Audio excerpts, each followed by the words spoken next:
Good morning दोस्तों, कैसे हैं आप सब। आज हम लोग जानेंगे कंप्यूटर के बारे में। कंप्यूटर पढ़ने से पहले हम लोग को कंप्यूटर के बारे में जान लेना चाहिए कि कंप्यूटर है क्या। तो आज हम लोग उसी के बारे में जानेंगे, व्हाट इज़ कंप्यूटर। ठीक है, विथ फुल एक्सप्लेनेशन। ठीक है, आज हम लोग इसके बारे में पूरा विस्तार से जानेंगे। ठीक है, कंप्यूटर है क्या। तो देखिए, computer is an electronic device which is developed by Charles Babbage near by 19th century. ठीक है, कंप्यूटर जो है इलेक्ट्रॉनिक डिवाइस है जो कि developed by Charles Babbage. Computer जो है चार्ल्स बेबेज के थ्रू डेवलप किया गया था इन 19th सेंचुरी में। इसको इलेक्ट्रॉनिक डिवाइस इसलिए बोला जा रहा है क्योंकि ये इलेक्ट्रिसिटी से चलता है, इस वजह से हम लोग इसको इलेक्ट्रॉनिक डिवाइस बोलते हैं। ठीक है, it take input data from the input device store and it process it and produce output.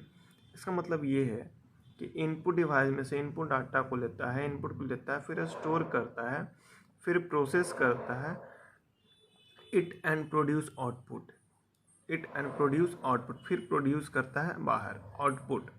ठीक है, यहाँ पे जैसा कि आप लोग को एग्जांपल मैं दे रहा हूँ, इनपुट प्रोसेस आउटपुट। ऐसे में हम लोग को जाते हैं साइबर कैफ़े में तो बोलते हैं कि भैया प्रिंट निकाल दीजिए। तो प्रिंट निकाल दीजिए मतलब क्या है प्रिंट निकाल दीजिए। वो कंप्यूटर में इन डाटा को डालता है, फिर वो प्रोसेस होता है अंदर में, फिर वो प्रिंटर के थ्रू आउटपुट होता है। तो इनपुट प्रोसेस आउटपुट। ठीक है, अब हम लोग जानेंगे कंपोनेंट्स ऑफ कंप्यूटर। कंप्यूटर के कितने कंपोनेंट्स हैं। तो देखिए, कंप्यूटर के दो कंपोनेंट्स हैं, कंपोनेंट्स ऑफ कंप्यूटर। एक है हार्डवेयर, दूसरा है सॉफ्टवेयर। तो हार्डवेयर में कौन कौन से आते हैं। तो हार्डवेयर में इनपुट डिवाइस आते हैं, जैसे में कीबोर्ड हो गया, माउस हो गया। ठीक है, आउटपुट में हो गया मॉनिटर हो गया, प्रिंटर हो गया। स्टोरेज डिवाइस होता है प्राइमरी एंड सेकेंडरी मेमोरी, जो कि सारा स्टोर करके रखता है। ठीक है, सीपीयू में हमारा सीपीयू से ही हमारा पूरे कंप्यूटर वर्क करते हैं। आफ्टर डैट है सॉफ्टवेयर में एक एप्लीकेशन सॉफ्टवेयर एंड दूसरा है सिस्टम सॉफ्टवेयर, जो कि यूज़र के लिए काम आते हैं दोनों। ठीक है, अब हम लोग देखेंगे कैरेक्टरिस्टिक ऑफ कंप्यूटर का क्या कैरेक्टरिस्टिक है। फर्स्ट है स्पीड। जब हम लोग लैपटॉप या फिर कंप्यूटर खोलते हैं तो कितना जल्दी वो ओपन होकर मेरे डेस्कटॉप या स्क्रीन पे आ जाता है। ठीक है, तो ये फर्स्ट कैरेक्टरिस्टिक है इसका कंप्यूटर का। दूसरा है एक्यूरेंसी। कंप्यूटर अपने मामले में हमेशा 100% रिजल्ट देता है। ठीक है, इसी को कहते हैं एक्यूरेंसी। स्टोरेज, जितने भी आप इसके अंदर डाटा सिस्टम, जो भी आपका डॉक्यूमेंट हो गया, आप इसको दे सकते हैं, सारा चीज़ ये स्टोर करके रखेगा, और जब भी आप इसको सर्च करोगे वो फटाक सा सेकंड में आपको वो दे देगा। 4 है क्यूब डिडक्शन।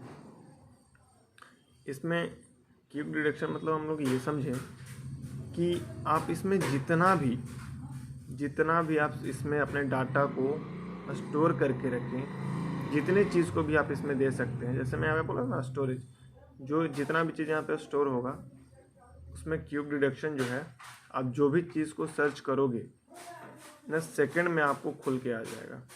ठीक है, 5 है हम लोग का रिपीटेड कैपेबिलिटी में तो आप लोग समझ रहे होंगे क्षमता, कितनी क्षमता है। ऐसे में कंप्यूटर में है क्षमता कि आप जितने चीज़ को भी आप इसमें दे सकते हैं वो फटाक से अपने ही स्पीड में करके आपको दे देगा। लेकिन आप एक आदमी को वो काम दीजिएगा तो एक बार करेगा, 2 बार करेगा, तीसरा बार में वो थक जाएगा, थक कर गलत काम कर देगा। बट कंप्यूटर में वो नहीं है, ये हमेशा अपने हिसाब से काम करता है और उतना ही स्पीड में काम करता है और सेम रिजल्ट देता है। ठीक है, अब हम लोग जानेंगे फुल फॉर्म ऑफ कंप्यूटर का क्या फुल फॉर्म है। तो देखिए, कंप्यूटर का फुल फॉर्म है commonly operating machine purposely used for technology and educational research. Computer जो है कॉमनली ऑपरेटिंग मशीन है जो कि यूज़ आता है टेक्नोलॉजी में और एजुकेशनल रिसर्च में। ठीक है, एजुकेशनल रिसर्च पढ़ने लिखने में और ऑफिशियली वर्क में जो कि काम आता है। ठीक है, दूसरा है सीपीयू हमारा सेंट्रल प्रोसेसिंग यूनिट, जो कि कंप्यूटर हमारा पूरा वर्क करता है सीपीयू पे। तीसरा है रैम रैंडम एक्सेस मेमोरी।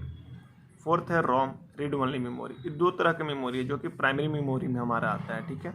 आगे मैं बताऊंगा इसके बारे में भी। हमारे फ़ोन भी हम लोग लेते हैं तो पहले उसमें देखते हैं कि भाई रैम कितना है, रोम कितना है, ठीक है। तो ये एक स्टोरेज है, हमारे ये एक स्टोरेज है जो कि सारा डाटा को हमारा स्टोर करके रखता है, ठीक है। फोर्थ है हमारा CPU। अब कहेंगे आप कि भाई CPU फिर से क्यों आया? तो CPU इसलिए आया क्योंकि CPU में भी दो पार्ट है, ठीक है। एक है ALU अरिथमेटिक लॉजिक यूनिट, दूसरा है CU कंट्रोल यूनिट। ALU का फुल फॉर्म है अरिथमेटिक लॉजिक यूनिट, जो कि हम लोग को जो कि सब्ट्रैक्ट डिवाइड वगैरह जो भी करते हैं अरिथमेटिक लॉजिक यूनिट से होता है। CU का काम है कंट्रोल यूनिट, जो कि पूरा कंप्यूटर को कंट्रोल करके रखता है, ठीक है। अब हम लोग देखेंगे मेमोरी। मेमोरी कितने तरह के हैं? मेमोरी देखिए, मेमोरी में है एक हमारा HDD, रैम, रोम।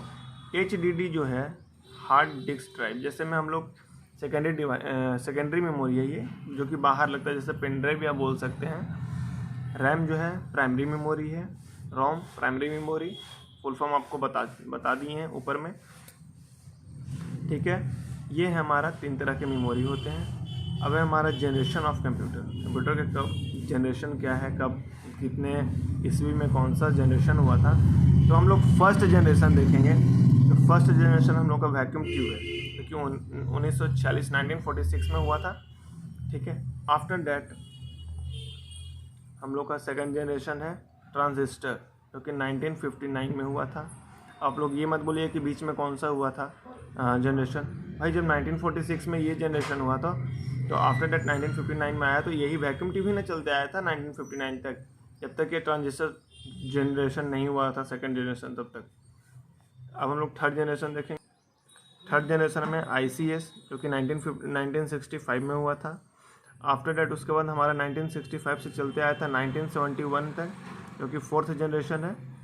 LSICS जनरेशन चलते आया था 1971 तक, 1971 तक। प्लस उसके बाद आया था हमारा 1985 में जो आया था ऑनवर्ड्स आया था, फिफ्थ जनरेशन आया था ऑनवर्ड्स 1985 में, जो कि अभी तक हम लोग का ऑनवर्ड्स ही चल रहा है। फिफ्थ जनरेशन में ही है अभी हम लोग, जो कि 1985 में आया था। अभी तक हम लोग का सिक्स जनरेशन नहीं आया है, तो मैं फिफ्थ जनरेशन तक ही अभी आप लोग को बताया हूँ, ठीक है। 1985 में जो कि आया था ऑनवर्ड्स, याद रखिएगा, कभी कभी क्वेश्चन में ये आता है, एग्ज़ाम का क्वेश्चन में ये आता है, तो हम लोग भूल जाता है कि भाई कौन सा वो जनरेशन क्या उसका नाम है। तो आज के लिए इतना ही, मैं नेक्स्ट वीडियो में मिलता हूँ आप लोग से।